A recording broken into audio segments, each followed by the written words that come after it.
Alguns altares, para quem conhece Montmartre, Sacré-Cœur, alguns altares são altos, eles subiam, ali faziam sua cama de partouze, né, como diz o francês, e uma mistura de masturbação, de esperma com o próprio excremento, fazia com que eles se pintassem o próprio corpo e se beijassem coberto completamente de esperma e excremento e beijassem também as estátuas. A limpeza de Montmartre, autorizado naquela época, portanto, exigia às vezes 10 dias de trabalho para tirar.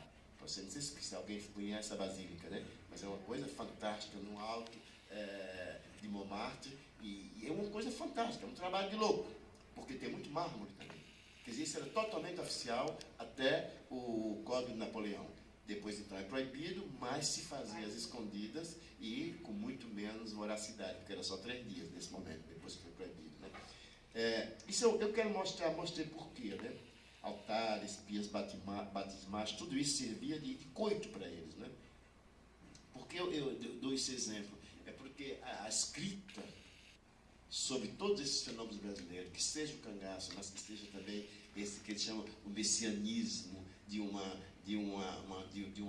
conotação bárbara, primitiva, de uma igreja popular. Hoje não se diz mais, né? Mas no livro de marca popular, hoje não se diz. Popular hoje é bom. Chitãozinho, tudo isso é maravilhoso. Não se diz. Mas por que eu quis pegar essa coisa? Eu quis pegar porque é incrível. Quando se trata dessas lutas implícitas, tudo é da ordem da loucura, da esquizofrenia, da paranoia. Entretanto, no caso da Fête de Dieu, é considerado como um fato histórico, o que se fazia em Montmartre. E eu não estou dizendo que eu sou contra não que se fazia. Eu não tenho nenhum juízo moral aqui. Eu digo como é que muda dependendo do lugar social que a coisa acontece. Ou no caso das santas, aí vem Santa Teresa d'Ávila. Esses grandes santos perversos, maravilhosos, né? D'Ávila. Ou São João da Cruz. Ou mesmo Thérèse de Lisieux, a pequena Teresinha. A D'Ávila chegava a um ponto tal do seu amor por Jesus, e aí tem que ler as Paulinas, é bom porque tem tudo em português, né? Só comparando as Paulinas. Tem um momento que ela não aguenta do gosto delicioso do meu Jesus, da pele morena. Ela fica no estado de êxtase, ela fica louca para comungar mais do que uma vez por dia. Tão bom era receber aquele corpo que descia e sempre, não pode mastigar. Não pode mastigar, você tem que engolir. Você não mastiga. Não é? E as irmãs pensavam, mas D'Ávila, ela vai 5 minutos, daí, né? E fecha. D'Ávila, ela aconteceu alguma coisa, porque ela ficava ajoelhada. Todas as irmãs saíam, e ela estava com o rosário na mão, sentindo os eflúvios do gozo libidinal divino, a tal ponto que o sangue escorria no seu dedo, tão forte que era a pulsação e a força, para não deixar, e eu fiz o gesto da Melanie Klein, não é? E do Winnicott, o objeto relacional, a merdinha que a criança pega e segura, né?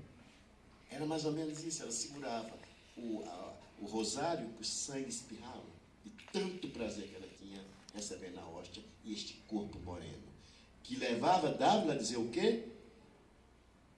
Doce Jesus, meu prazer infinito, salgado e moreno, eu morro de não poder morrer para te beijar. Eita, proibido para menores de 44, não mesmo. Mas a tradução da Paulina está meio castrada, imagina, né? Esse divino está tudo com maiúsculo, mas realmente não é muito diferente do Ferreira, não. Mais sofisticado, porque é uma nobre, né? D'Ávila é uma doutora da igreja. Mas a Santa Teresa de Lisieux, la petite, a pequena, todas nobres, né? Não é como a nossa beata daqui, não, que recebe a hóstia, a boca enche de sangue, e ela não tem a chance, ela nem é branca, nem é rica, os dentes podres, como dizem os documentos, né? E nem era nobre. Então tinha que ser uma feiticeira, tem que ser queimada mesmo. Aí não, isso é na nobreza. É o fina flor da nobreza.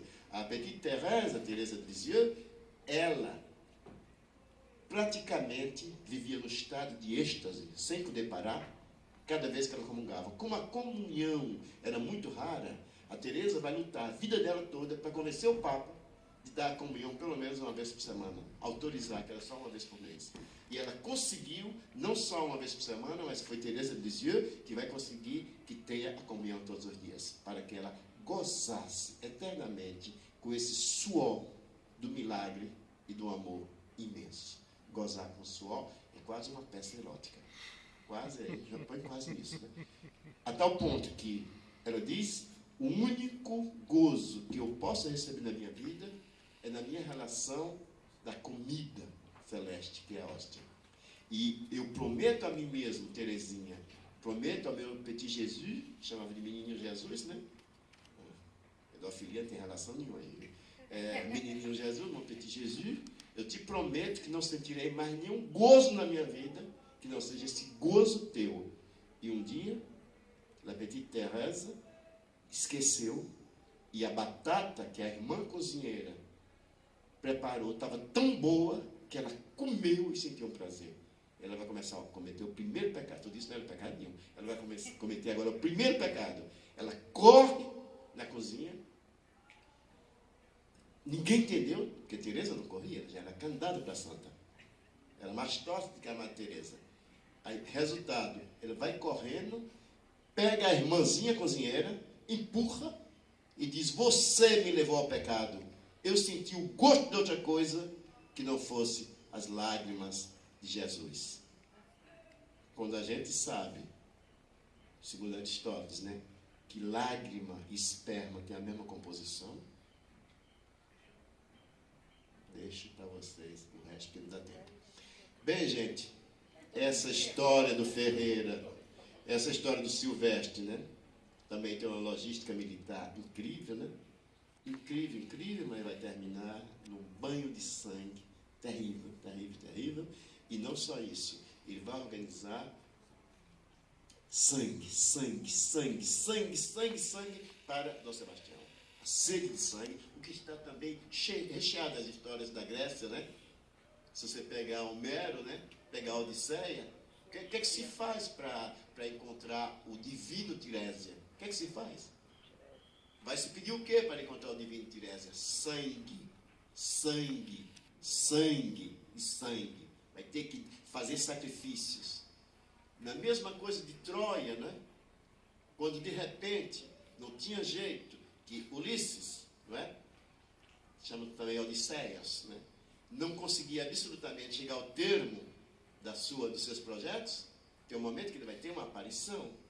Mais do que uma aparição, vai ter uma bruxa que vai pedir para ele obrigar um determinado personagem da cidade a oferecer a sua filha em sacrifício para que o sangue possa levá-lo a ganhar a batalha, etc, etc. Então não tem nada de novo que se quer dizer. É o lugar de qualificação que você dá isso, chamando as grandes civilizações. Quando se trata da Grécia, nós estamos falando de, como diz o cineasta cearense que adora, o ato fundador é a Grécia. Você entra nessas enroladas e termina sendo inculto, né, cara? Porque o cara lá, o herói da Ilíada, ele sai à noite, ele deflora 1000 virgens. Pobrezinho do Ferreira ou do Silvestre. Só tinha 10. Né? O outro lá vai dormir no Antigo Testamento. O que acontece? Ele vai morrer, não vai? O Davi. O que é que ele faz antes de morrer? Traga a donzela, traga. Punhado de donzela para o velhinho que estava morrendo. O outro, né? O Salomão, você é louco, 1001, porra. Peraí. Então, gente, é isso que eu quero dizer. Quando a gente chega no que Hogarth chama a cultura do pobre, né? Um livro belíssimo, né? Não vai chegar nunca em português, mas tem em espanhol. Hogarth, a cultura do pobre. Kitcher. Ele diz, é incrível, né? Porque aí, se é da cultura do pobre, você é autorizado a desmontar, a desmoralizar. Vindo dessas culturas chamadas berço da civilização, foi muito interessante a alusão que você fez hoje, porque Eu conheço bastante o Egito, tenho amor pelo trabalho, por toda a cultura egípcia. É incrível como você está vendo que tudo que dizem que os gregos são os egípcios. Os egípcios. E eu perguntei para o guia, a última vez, ano passado, mas aqui não tem filosofia? Ele disse, tem, mas acontece que vocês não conhecem. Para vocês, filosofar tem que ser na Grécia ou na Alemanha. Na Alemanha foi a história do Caetano, não deu certo para ele, não é? Naquele momento do entusiasmo. Bem, gente, termina a história. Eles vão ser totalmente massacrados. Entretanto, antes do Recife chegar com a força de ordem, o massacre já tinha acontecido na comunidade. Ele começou, saiu totalmente dessa relação da economia libidinal, saiu totalmente da história das surubas e tudo isso, e entrou em quê? Agora, Dom Sebastião está triste. A gente tem que se imolar e a gente tem que dar sangue. Nisso, um ancião salta do meio e diz, eu me imolo. Ele começa então a se matar, ele se joga, você imagina os picos, as alturas, né, das pedras, né? Você pode ter a 30 metros. Ele se joga, daqui a pouco as crianças começam a ser jogadas pelos próprios pais, pela própria mãe, são centenas de pessoas mortas com aquela putrefação, etc, etc, etc. Nisso então, como nos filmes de cowboy, chega então a força de ordem. Consegue levar ainda para o Recife 200 mulheres e 100 crianças. Quando se pergunta essas mulheres, e tem duas que respondem, uma ligada ao líder, né? Ao profeta, a Silvestre, pergunta, mas como é que era? Aí você vê a fidelidade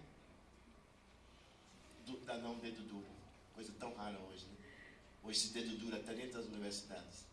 Essa decadência feia, né? Coisa triste, né? A dedo duro a partir da fofoca, né? Coisa realmente de morte, né? Então, elas dizem, eu copiei as respostas, né? Corrido, porque eu estava pegando isso do inglês, não tem nas edições brasileiras, não se fala disso. Então, elas dizem, eu era boba demais, olha só, eu era boba demais, não, mas eu não entendi nada. Mas como é que era a organização? Não, eu era boba demais. Vem, então, o Albuquerque, que era irmão do primeiro, que atacou o Ferreira, né? E diz, não, solta tudo isso. Isso pensa igual a galinha. Termina, portanto, em 2 grandes massacres. O massacre da própria comunidade chegou a uma exacerbação de uma libido e de uma sacralização tão grande que eles entraram no êxtase. E o êxtase é mais ou menos como uma linha de fuga. A linha de fuga, ou curisco, é importantíssima, você tem que ter uma prudência que não é moral, mas você tem que ter, sobretudo, um cuidado com a linha de fuga ou com o devir curisco, para não fazer disso um hábito, para não fazer disso uma experiência, para não fazer disso um casamento, mas fazer de tudo isso um experimento. Portanto, uma passagem. O que é passagem é o que enche de vitalidade. Mas não há linha de fuga nem devir curisco que funcione quando isso transforma-se em modo de vivência. Então, a situação da sexualidade era de tal maneira exacerbada que o interdito não existia mais. Porque tudo era possível. Nesse momento, como em outras histórias também, sadianas ou não sadianas, você entra numa espécie de cansaço do herói, cansaço do guerreiro. E aí que ele enlouquece, começa a exigir sangue e que eles têm 2, portanto, massacres. O massacre da própria comunidade, que é um suicídio coletivo, que a gente viu depois, né, com aquela coisa de Goiânia, né, no século XX, lá para os anos 70, 80, não sei se você lembra, não é? Pois é, exatamente. Era muito parecido à situação da carne também ali, né? É interessante, merecia um desenvolvimento muito maior. Brigadíssimo.